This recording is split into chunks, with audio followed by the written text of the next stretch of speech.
Mahakama Kuu ya Tanzania masijara ndogo ya Dar es Salaam imeendelea kusikiliza kesi ya uhaini dhidi ya mwenyekiti wa Chama cha Demokrasia na Maendeleo ndugu Tundu Antipas Mugwai Lissu. Hoja kubwa ambayo ameibua leo ilikuwa ni kwamba mwenyekiti alikuwa onyesha mshangao wake na kuaje kama watu walisema watapiga watu na watafanya vurugu, watapiga mawe, wataleta matatizo. Inakuwaje huyu mtu ambaye amesema vitu kama hivyo na maelezo yake ya kutuhumiwa ameyatoa polisi, inakuwaje huyu mtu baadaye anapata dhamana kienyeji au kirahisi tu, na baada ya hapo tena hakuna hatua yote ambayo imechukuliwa, na mwenyekiti akawa amejivuta zaidi hata kufikisha mpaka inafika tarehe 29. Je, inakuwaje hawa huwezi kuona kwamba kuna kama jeshi letu la polisi lilikuwa linafahamu kwamba kuna kitu kama hicho kinaendelea, kiacha tu wazi, mwisho wa siku zikatokea zile vurugu za tarehe 29 ya mwezi wa 10 mwaka 2025.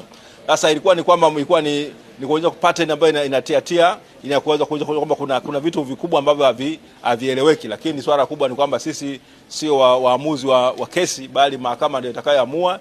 Mahakama itapitia ushahidi wote kuangalia kwamba yale maswali ya mwenyekiti yalikuwa ni ya msingi au sio ya msingi.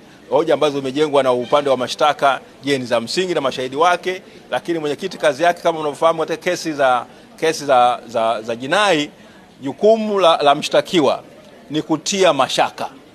Kazi ya mshtakiwa ni kutia mashaka katika kesi ya upande wa mashtaka.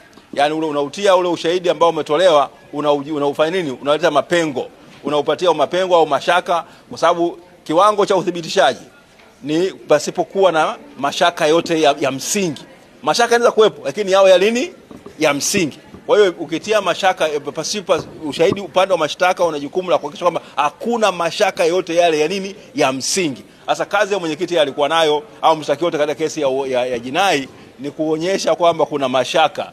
Ukishatia mashaka, kazi yako ifanye imekamilika. Ukiwa na mashaka tu, maana yake inabidi afanye huyo mtu aachiwe. Lakini sasa swala ni kwamba hilo ni kazi ya kuiachia mahakama, majaji wataweza kufanya kupitia kila kitu.